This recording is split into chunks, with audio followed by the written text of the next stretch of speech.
ನನ್ನ ಆತ್ಮೀಯ ವೀಕ್ಷಕರಿಗೆ ಅನಂತ ನಮನಗಳು. My name is Ananda Masali, Bagalkot, Karnataka state. ಇವತ್ತಿನ ದಿವಸ ಎರಡು ಮುಖ್ಯವಾದ ಸುದ್ದಿಗಳು ಅದಾವ. ಒಂದನೇದ್ದು, ನಮ್ಮ ಗಿಲ್ಲಿಯವರು ಮುಖ್ಯ ಪಾತ್ರದಲ್ಲಿ ನಟಿಸಿರುವಂತಹ ಸೂಪರ್ ಹಿಟ್ ಅನ್ನುವಂತಹ ಕನ್ನಡ ಚಿತ್ರ ಬಿಡುಗಡೆಯನ್ನ ಪಡಿತಾ ಇದೆ. ಇವತ್ತು ಕರ್ನಾಟಕದಾದ್ಯಂತ ಈ ಚಿತ್ರ ಬಿಡುಗಡೆ ಆಗ್ತಾ ಇದೆ. ಒಂದು ಕಾರಿನಲ್ಲಿ ಟ್ರಾವೆಲಿಂಗ್ ಮಾಡ್ತಕ್ಕಂಥ ಒಂದು ಚಿತ್ರಕಥೆ. ಇದರಲ್ಲಿ ಹಾಸ್ಯ ನಟರು ಬಹಳ ಜನ ಅದಾರ. ಹೆಚ್ಚು ಕಮ್ಮಿ ಎಲ್ಲರೂ ಹಾಸ್ಯ ನಟರಂದ್ರೂ ಅಡ್ಡಿ ಇಲ್ಲ. ಈ ಚಿತ್ರದಲ್ಲಿ ನಿಮಗ ಹಾಸ್ಯ ಸಾಕಷ್ಟು ಪ್ರಮಾಣದಲ್ಲಿ ಸಿಗ್ತದ. ನಮ್ಮ ಗಿಲ್ಲಿ ಅಂತವರು ಒಂದು 5-6 ಜನ ಅದಾರ. ಅದರಲ್ಲಿ ಚಿತ್ರಕಥೆ ಕೂಡ ಬಹಳ ಸಸ್ಪೆನ್ಸ್ ಆಗ್ಯದ, ಥ್ರಿಲ್ಲಿಂಗ್ ಅನ್ನ ಹೊಂದ್ಯದ. ಕೊನೆಯವರೆಗೂ ನಿಮ್ಮ ಕುತೂಹಲವನ್ನ ಮೂಡಿಸಿಕೊತಾ ಹೋಗ್ತದ ಅನ್ನುವಂತಹ ಮಾತನ್ನ ಅದರ ನಿರ್ದೇಶಕರು ಮತ್ತು ಅದರಲ್ಲಿ ಪಾತ್ರ ವಹಿಸಿರುವಂತವರು ಕೂಡ ಹೇಳಿದ್ದಾರೆ.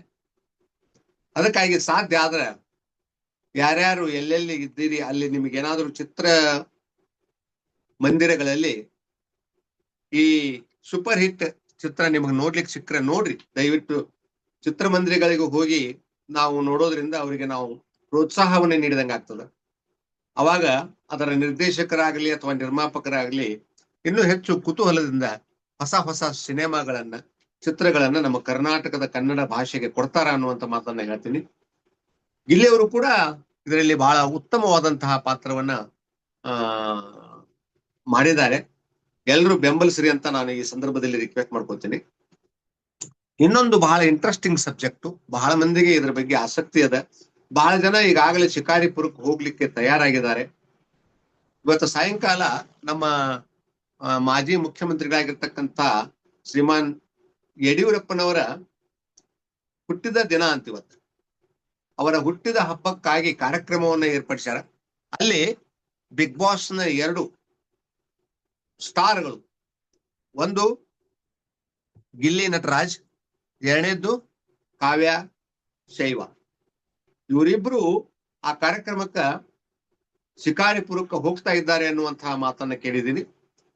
ಇವರಿಬ್ರು ಅಲ್ಲಿಗೆ ಬರೋದ್ರಿಂದ ಸಾಕಷ್ಟು ಜನ ಬರ್ತಾ ಇದ್ದಾರೆ. ನನಗೆ ಫೋನ್ ಕೂಡ ಮಾಡಿದ್ರು, ನೀವು ಬರ್ತೀರಾ ಸರ್, ನಾವು ಹೋಗ್ತಾ ಇದ್ದೀವಿ ಅಂತ. ನನಗೆ ಆತ್ಮೀಯರಿದ್ದವ್ರು ಫೋನ್ ಮಾಡಿದ್ರು.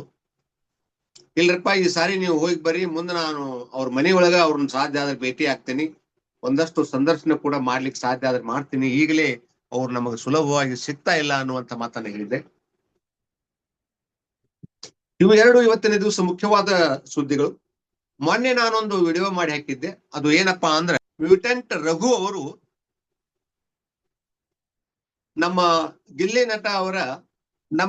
ನಟ ಅವರ ಇನ್ಸ್ಟಾಗ್ರಾಮ್ ಪೇಜ್ ಅನ್ನ ಅನ್ಫಾಲೋ ಮಾಡ್ತಾ ಇದ್ದಾರೆ ಅಂತ. ನಾನು ಹೇಳಿದ್ದೆ ಅವತ್ತೇ, ಇದನ್ನು ಬಹಳ ದೊಡ್ಡ ವಿಷಯ ಅಂತ ಯಾರು ತಿಳ್ಕೋಬೇಡ್ರಿ ಅಂತ. ಆಮೇಲೆ ಇನ್ನೊಂದು ಮುಖ್ಯವಾದ ಪಾಯಿಂಟ್ ಹೇಳಿದ್ದೆ, ನಾವು ಏನಾದ್ರೂ ಸ್ವಾರ್ಥವನ್ನಿಟ್ಟುಕೊಂಡು ಅಥವಾ ಏನಾದ್ರೂ ಬಯಕೆಯನ್ನಿಟ್ಟುಕೊಂಡು ಅವರಿಂದ ಏನಾದ್ರೂ ಎಕ್ಸ್ಪೆಕ್ಟೇಷನ್ಗಳನ್ನ ಇಟ್ಟುಕೊಂಡು ನಾವು ಫ್ರೆಂಡ್ಶಿಪ್ ಮಾಡಿದೀವಿ ಅಂದ್ರೆ ಆ ಫ್ರೆಂಡ್ಶಿಪ್ ಬಹಳ ದಿವಸ ಚೆನ್ನಾಗಿ ಇರಲ್ಲ ಅಂತ ಹೇಳಿದ್ದೆ. ಅದೇ ಪ್ರಕಾರ ಗಿಲ್ಲಿ ಅವರಿಂದ ಅವರಿಗೆ ಕೆಲವೊಂದು ಎಕ್ಸ್ಪೆಕ್ಟೇಷನ್ಗಳಿದ್ವು. ರಘು ಅವ್ರನ್ನ ನಾನು ಮುಂಚೆಯಿಂದ ನೋಡಿದಾಗ ಅವರಲ್ಲಿ ಕಂಡುಕೊಂಡಂತದ್ದು ಏನು ಅಂದ್ರೆ, ಒಂದಷ್ಟು ಹೆಚ್ಚಿನ ಸ್ವಾರ್ಥ ಅವರಲ್ಲಿದೆ. ಆದ್ರೆ ಅದೇ ಹೇಳಿದ್ದೆ ನಾನು ನನ್ನ ಮೊನ್ನೆ ವಿಡಿಯೋದೊಳಗ, ಒಂದ್ ದಿವ್ಸ ರಘು ಅವ್ರಿಗೂ ಇದು ಅರ್ಥ ಆಗ್ತದ, ಒಂದ್ ದಿವ್ಸ ಅವ್ರಿಗೆ ಅರ್ಥ ಆಗಿ ಪಶ್ಚಾತ್ತಾಪ ಆಗಿ ಅವರು ಕೂಡ ಮತ್ತೆ ಸರಿ ಹೋಗ್ತಾರ ಅನ್ನುವಂತ ಮಾತನ್ನ ಹೇಳಿದ್ದೆ. ಅದೇ ಪ್ರಕಾರ ಒಂದು ವಿಡಿಯೋ ನೋಡಿದೆ, ಅಲ್ಲಿ ಹೇಳಿದ್ರು ಒಬ್ರು, ಇಲ್ಲ ನಾನು ಗಿಲ್ಲಿ ಜೊತೆ ಒಂದ್ ದಿವ್ಸ ಬಿಟ್ಟು ಒಂದ್ ದಿವ್ಸ ಮಾತಾಡ್ತಾ ಇರ್ತೀನಿ, ಹಾಗೇನಿಲ್ಲ, ಅನ್ಫಾಲೋ ಮಾಡಿದ್ದು ವಿಷಯನೇ ಬೇರೆ, ಅದೇನಂತ ದೊಡ್ಡ ವಿಷಯ ಅಲ್ಲ ಅನ್ನುವಂತ ಮಾತನ್ನ ರಘು ಅವರು ಕೂಡ ಹೇಳಿದಾರಂತೆ. ನನ್ನ ವಿಡಿಯೋವನ್ನ ಇಲ್ಲಿಗೆ ಮುಗಿಸ್ತಾ ಇದ್ದೀನಿ ಸರ್. ದಯವಿಟ್ಟು ಸಬ್ಸ್ಕ್ರೈಬ್ ಆಗ್ರಿ, ಲೈಕ್ ಮಾಡ್ರಿ, ಶೇರ್ ಮಾಡ್ರಿ, ನಮಗೆ ಸಪೋರ್ಟ್ ಮಾಡ್ರಿ ಅಂತ ಹೇಳ್ತಾ ನನ್ನ ಮಾತುಗಳನ್ನು ಮುಗಿಸ್ತಾ ಇದ್ದೀನಿ ಸರ್. Thank you sir. ಮುಂದಿನ ವಿಡಿಯೋದಲ್ಲಿ ಭೇಟಿ ಆಗೋಣ.